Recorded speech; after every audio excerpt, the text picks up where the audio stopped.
Charis. Hi, V time check at 6:55. So, I'm about to have my breakfast. Akala mo talaga. Pero mas may pakiramdam ko, para akong uubuhin today. Tapos may ongoing akong laba. Today is my off. Tapos, ngayon yung transition ng off namin kasi na mag-iba na kami ng schedule. So, mali pala ako ng isang araw. Akala ko, oh, by the way, I have my spaghetti. Yan, may coffee, water. Ayun. May ongoing akong laba ngayon. Naglaba ako ng mga kumot na chururut, ganun. Tapos, ano ba? Yun, mali ako pala ng isang araw. Sabi ko, parang last Friday night yun. Yung pala, puro pala ako, ang dami mabubuo ko pala lahat ng Friday night. Kasi parang ang schedule ko ngayon is 1 o'clock in the morning.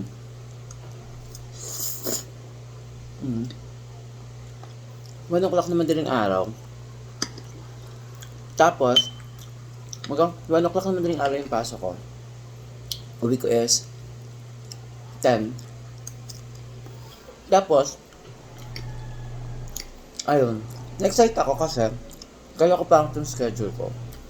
Tapos, yun pala, mas okay pala kasi ang uwi na ako, pag uwi ko ng Thursday ng mga 11 or 10, makakadiretso na ako ng St. Jude. Ayun. Tapos, Friday off, Saturday off, kaya lang Sunday, off ko pa din.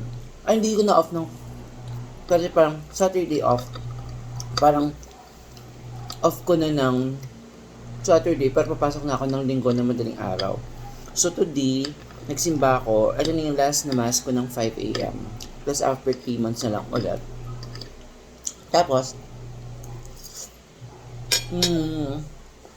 ito ba? Christmas may pasok ako. Yun, sana makapag-leave. Tapos ano pa ba? Simba ako kanina 5 a.m. sabi ni Father, perseverance. Ano yung perseverance? Ano ba yun? Yung parang kahit parang down ka doon sa kahit down ka doon sa mga ano mo, parang naiisip mo, nakakaisip ka pa rin ng success. Tapos sabi ni Father din kanina, wag mong ikumpara yung sitwasyon ng iba. Wag mong isipin na tinutupad ni Lord yung wish nila, yung mga hiling nila, yung mga piniprayer nila, tapos ikaw hindi. Hindi, sabi ni Father, bawat isang tao, iba't iba yung sitwasyon. Pero yung mercy of God, okay, alam ni Lord yun. Alam ni Lord yung sitwasyon natin, so ganun. Yung bangs ko nakakaloka. Tapos yun, tapos, ano pa ba? Yesterday was squat, okay. Kasama ko si Trini, si Trini, si Cynthia, si Pao. Tapos na-open kami. Habang sana ako sa birthday ng tatay, kaya lang din ang sumasagot sila Tita Rachel. Tapos, ayun, yun lang. Wala naman nangyari sa akin iba masyado. Pasok-pasok. Tapos ngayon, naglalaba ako ng mga kumot. Sana matuyo siya. So parang dati, ang schedule ko, 6:30 natutulog na ako. Kasi gagising ako ng 1 o'clock or 2 o'clock para mag-prepare ng baon. Ngayon, siguro kailangan tulog na ako ng mga 4. Bilang nga natin, dapat kasi pasok ko 12, tapos may gising kasi ako lagi 2 hours before 12. So, kung gising ako pasok ako ng 1, so 1, 2, 11 gising na ako. So, 11, 10, 9, 8, 7, 6, 5, 4, 5 dapat tulog na ako. Ganun din naman pala. Hindi naman ganun kahaba pala yung ko napakahaba. Ayun lang. So, syempre, mas maaga na ako magiginom-inom. Charis, baka umabot na nga ako sa mga 11 ng daddy. Pero, nakakatuwa lang kasi. Kung ano ko, itong off ko, kahit napasok ko ng Sunday, wala ko ng 11. Or uwi ako ng 10. Nakapagmasa ko ng 12 noon. So, looking forward ako sa 12 noon mass kasi, so, 3 buwan, makaka-attend ako ng yung parang every 12 kasi meron ditong mass.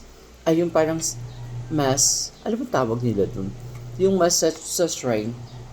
May mass dyan ng 12 o'clock every 12 of the month. Ayun. So, na-excited ako. Parang minsan kasi feeling mo parang pangat. Nung pala, pag ano mo, na parang na-realize mo, hindi naman pala. Sabi nga ni Andrew kahapon, sabi niya, ano yung schedule mo? Tapos sinabi ko, sabi niya, hindi maganda kasi yung parang yung Thursday ko nga daw makukuha ko na. Kasi like kong hinihiling talaga yung Thursday para makapag-signature. Kasi sabi ko, oo nga eh. Pero nakakatuwa, naalala talaga nila yung mga yung mga ganun mong routine, yung mga parang, yung mga I'm so happy. Doon kay Andrew. So dito muna ako, lalaba ako, lilinis ako ng mabilis. Kasi, DJ ako maaga. Ganun.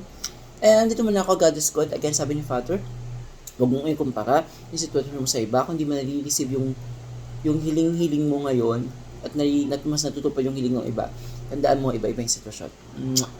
Sunday, magsimba. God is good. All the time. Thank you nga pala ulit kay Trini, kay Cynthia, at kay Paula. Happy birthday pala kay tatay. Si tatay Ronnie, birthday niya. Tapos, birthday niya kahapon. Kaya yung schedule kasi ng 23. Nakaschedule na talaga na matagal na sa table 14. Tapos habol sana ako hindi natupad. Ay nakakahabol, hindi siya sumasagot. Baka tulog na kasi sila pagpunta ko doon. Ay again, happy birthday tatay. Si tatay Ronnie, tatay ni Jangay, may version na ganun. Charis lang. Thank you sa lahat na pag pumunta ka dyan, tinatanong mo ako anong gusto kong pulutan, anong iinumin. Tapos, sasabihin ni tita, Angela Ciela, painumin mo yan, mga ganun. Thank you, tatay. I love you. Happy birthday. God is good. Pag sinatanong niya pa ako, ano gusto mong pulutan? Nung days before, the days before yesterday, his birthday, sabi niya, anong gusto mong pulutan? Kasi hindi ako sure, tatay, kung papunta ako. Pero subukan ako humabol. But anyway, dito muna ako. God is good. Happy birthday, Tatay Romy. Thank you for love mo sa akin, sa love mo sa amin, and happy Sunday, everyone.